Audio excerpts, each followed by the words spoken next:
এবার সাকিবের কথা অমান্য করে আবারও পূজায় বসলো ঢালিউড কুইন অপু বিশ্বাস। তাহলে কি তাদের মধ্যে আবারও ঝামেলা হয়েছে?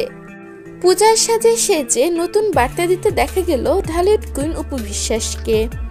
প্রিয় ভিউয়ার্স, এই বিষয়গুলো নিয়ে বিস্তারিত জানতে ভিডিওটি না টেনে সম্পূর্ণ দেখতে থাকুন। বসুন্ধরা গেট অ্যাপেক্সের বিল্ডিং এর লিফটের পরে আমাদের এই সেলুনটা আছে। আর এই 11 অক্টোবর যদি আপনারা উদযাপন করতে যান তাহলে সম্প্রতি সামাজিক যোগাযোগ মাধ্যমে বেশ কিছু ছবি দেখা যায়, যেখানে দেখা যায় অপু বিশ্বাসকে। সে পুজোর সাজে সেজেছে।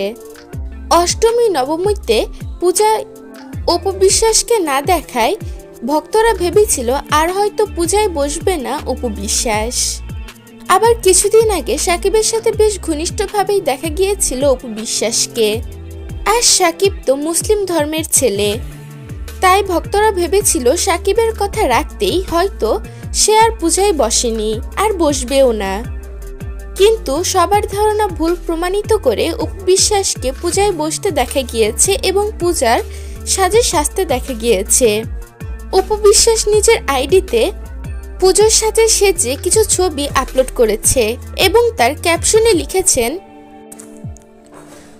সুখ শক্তি এবং সীমাবদ্ধতা ভরা আনন্দময় বিজয় দশমীর শুভেচ্ছা।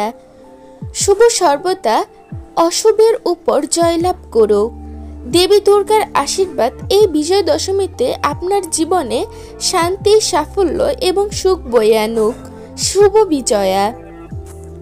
ছবিগুলোতে অপু বিশ্বাসকে বেশ দারুণ দেখা যায় সাদা শাড়িতে। প্রিয় ভিউয়ার্স, এই বিষয় নিয়ে আপনাদের কি মন্তব্য তা জানিয়ে দিবেন আমাদের কমেন্ট বক্সে।